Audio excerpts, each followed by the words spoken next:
जम्मू के कटरा में एक छोटी सी बच्ची अपनी माँ के साथ रोजाना भगवान श्री कृष्ण के मंदिर जाया करती थी। उसकी माँ रोजाना भगवान का श्रृंगार करती और पूजा पाठ करती। ये करते हुए वह छोटी सी बच्ची माँ को रोजाना देखा करती थी। एक बार पूजा करते हुए उस बच्ची ने अपनी माँ से पूछ ही लिया कि भगवान जी मुझसे कब बात करेंगे। तो ये सुनते हुए माँ ने बोला कि जब तू भगवान जी जितनी बड़ी हो जाएगी तब वे तुमसे बात करेंगे और समय बिता। और वह छोटी सी बच्ची बड़ी हो गई और तब उस बच्ची ने अपनी माँ से कहा कि माँ अब मैं भगवान जी जितनी बड़ी हो गई हूँ तो क्या भगवान जी अब मुझसे बात करेंगे। ये सुनते ही उसकी माँ ने ये सब टालने के लिए उसे कहा कि भगवान जी ऐसे ही नहीं मिलते, उसके लिए तुम्हें कठिन साधना करनी होगी। पानी में गले तक खड़ा होकर भगवान का नाम जपना पड़ेगा। उसने यह सब किया परंतु उसे इन सब का कुछ फल नहीं मिला, क्योंकि उसे तो ज्ञान नहीं बल्कि भगवान जी को देखना था। फिर बाद में उसे पता चला कि भगवान श्री कृष्ण तो वृंदावन में मिलते हैं, वे वहीं रहते हैं। बस यह सुनने के बाद वह लड़की तुरंत वृंदावन आ जाती है और वृंदावन आकर सबसे पूछती है कि कान्हा कहाँ मिलेंगे। सबने उसे कहा कि कान्हा तो वाके बिहारी मंदिर में मिलेंगे। यह सुनते ही वो तुरंत एक माखन से भरा मटका और एक बांसुरी लेके सीधा मंदिर में घुस गई और मंदिर में जाके उसने पंडित जी से कहा कि वाके बिहारी कहाँ है, मुझे उनसे बात करनी है। तो पंडित जी ने मूर्ति के सामने उंगली करके कहा कि ये रहे वाके बिहारी, लो कर लो बात। तो वह लड़की बोलती है ये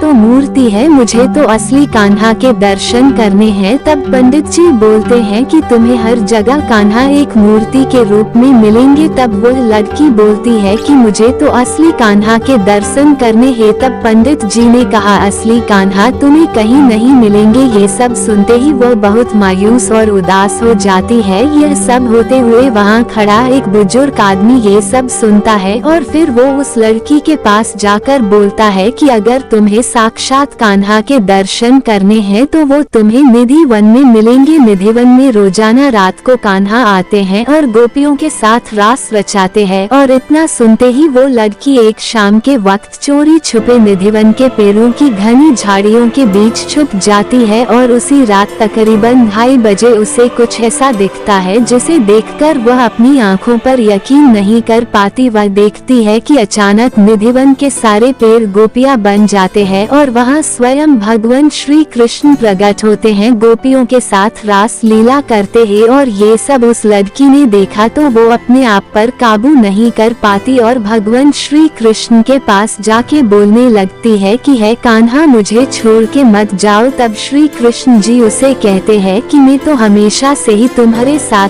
था, मैं तुमसे कभी अलग ही नहीं हुआ, मैं हमेशा से तुम्हारे दिल में था। तो उस लड़की ने कहा कि कहाँ हो मेरे दिल में, मुझे अभी दिखाओ। उसके बाद भगवान ने उसे वो रूप दिखाया जहाँ वो कण कण में बसते हैं और ये सब देखते ही वो लड़की बेहोश हो जाती है। और जब उसकी आंखें खुलती हैं तब उसे भगवान कण कण में दिखाने लगते हैं। और दोस्तों आपको ये जान के विश्वास नहीं होगा कि वो लकड़ी कोई और नहीं थी बल्कि वो मीरा थी। और ये मीरा आज भी निधि वन की गलियों में आपको कहीं ना कहीं दिखाने को मिल जाएगी।